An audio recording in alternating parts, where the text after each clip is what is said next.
to Al Dente, where I share my home cooked recipe. Hari ini kita kembali di pantry stock. Pantry stock apa hari ini? As you can see, kita punya ayam. Ya, jadi kita akan breakdown ayam dan bisa dibikin untuk preparation apa aja. Penasaran? Let's go! Oke guys, kalian pasti suka banget makan ayam, siapa yang enggak? Dan biasanya kalau di supermarket itu kalian bisa beli potongan ayam yang udah dipotong dan udah di fillet.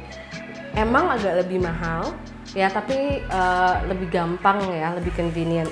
Jadi hari ini aku mau ngajarin kalian apa aja sih yang bisa kalian lakukan dengan satu ekor ayam. Prep apa aja. Pertama, kita akan bikin chicken stock atau kaldu ayam menggunakan chicken carcass atau punggung dari ayamnya ya.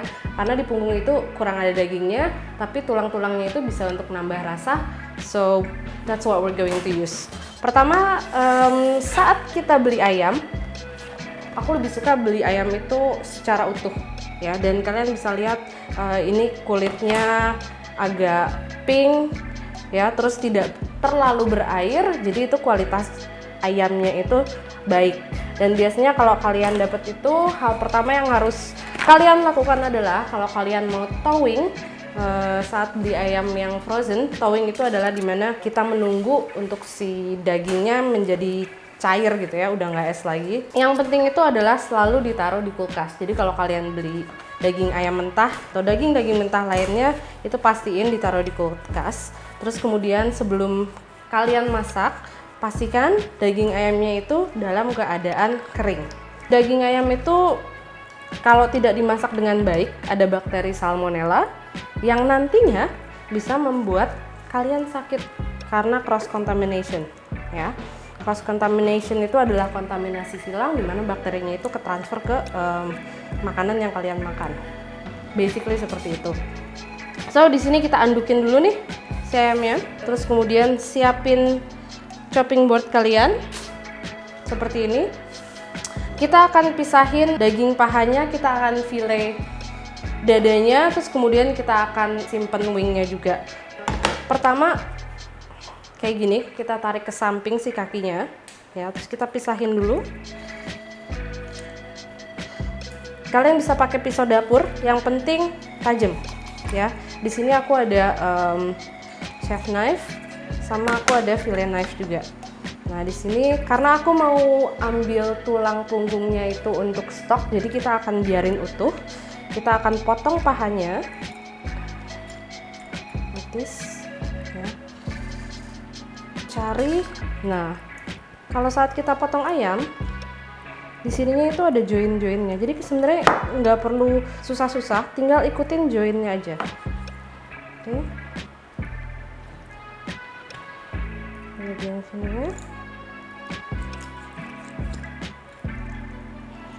Nah, joinnya udah lepas. Kayak gitu, ya gampang banget. Terus kemudian kita cari joinnya dulu. Di sini ada ballnya, ya. Jadi kita potong. Cari kayak perjumpaan antara tulangnya gitu. Jadi kamu nggak perlu capek-capek.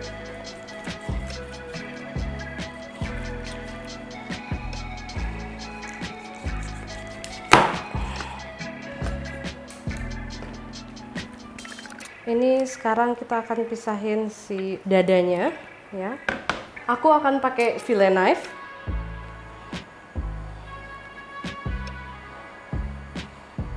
Kita mau tulangnya sedekat mungkin sama si pisaunya, dan ingat pastiin pisau kalian tajam, itu penting. Ternyata pisau aku nggak terlalu tajam, biasa aja. So, like that. Sedekat mungkin pisaunya sama tulangnya. Kalau kamu nggak punya fillet knife, kamu bisa pakai kitchen knife. Yang penting adalah tajam dan cukup tipis pisaunya. Jadi akan mempermudah kalian untuk memisahkan daging sama tulangnya. Kita mau keep tulang dadanya ini untuk nantinya kita masukin, kita browning dulu, kita roast atau kita panggang. Kalau kalian nggak mau panggang juga nggak apa-apa. Tapi dengan dipanggang itu biasanya rasanya agak lebih enak. Oke. sini file dadanya. Oke.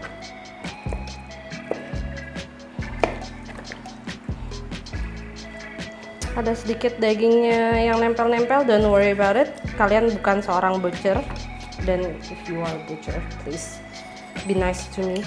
Nah, kita sekarang tinggal di sini, ini yang disebut karkas atau tulang-tulangnya yang udah nggak pakai, dan ini akan kita roasting menggunakan roasting tray kayak gini aja, terus langsung kita masukin ke oven sekitar 10-30 menit sampai warnanya berubah. Oke, sekarang kita akan masukin ke oven.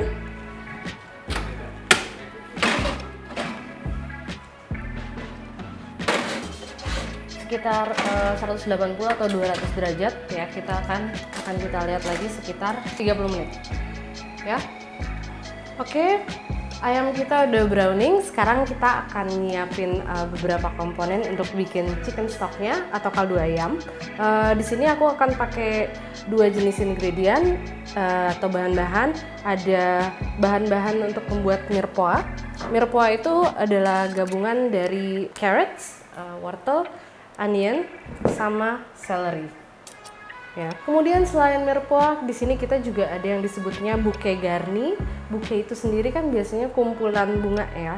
Jadi di sini bouquet garni itu sendiri adalah aromatik ya. Biasanya dari herb atau dari daun-daunan. Di sini aku pakai daunnya itu adalah bay leaf atau daun salam. Ini daun salamnya agak beda. Ups. Daun salam yang biasa dipakai untuk western food itu biasanya lebih kaku dan lebih kecil, dan baunya juga lebih soft gitu ya. Terus di sini untuk bouquet garninya kita ada daun bawang sama rosemary. Kalau pakai rosemary nggak usah terlalu banyak, apalagi kalau yang fresh, karena cenderung overpowering jenis herb itu yang aromanya sangat-sangat kuat. Nah di sini supaya bouquet garninya nggak ngotorin kaldunya, aku pakai kain tahu ya. Kalau kalian nggak punya, bisa cukup diikat aja. Dan di sini bouquet garninya itu fungsinya hanya untuk memberi aroma saja, jadi nggak terlalu ngasih warna ya. Oke, di sini kita akan siapin bouquet garninya, kita potong kecil-kecil. Kalau kalian nggak punya fresh rosemary atau nggak punya rosemary, boleh pakai herb lain seperti thyme, boleh pakai yang dry juga, cuma perlu ditaruh di kain tahunya, jadi itu nggak akan ngotorin kaldu kalian. Aku mau taruh mirepoixnya, si seledrinya di sini juga, ya. Baru kita ikat. Oke.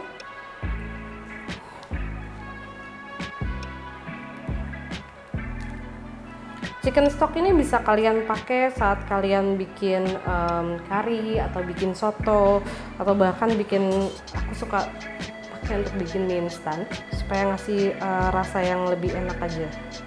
Oke, di sini aku ada stock pot.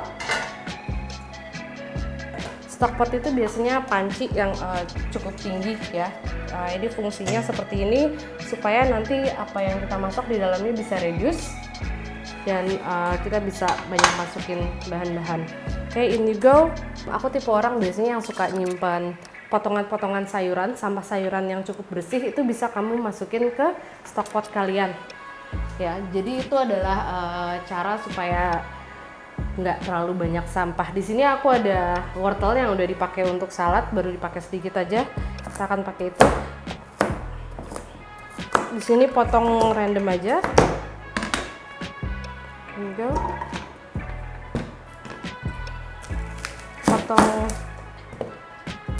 Potong onionnya juga bersama kulitnya, karena ini akan membuat warna yang lebih cantik ya, agak-agak coklat. Terus pastiin wortel kalian bersih, masukin bersama kulitnya, it's fine. Oke. Terus kemudian kita masukin ayamnya. Ayamnya agak terlalu brown. Aku tadi kasihkan makan siang, so I forgot, but it's okay. Kalau kalian nggak punya oven, kalian mau masukin punggung ayamnya dalam keadaan mentah, bisa. It's fine. Mungkin nanti stok kalian warnanya tidak akan terlalu coklat. Terus ke dalam sini kita masukin, ini aku ada sekitar 1,5 liter air untuk 2 karkas ayam.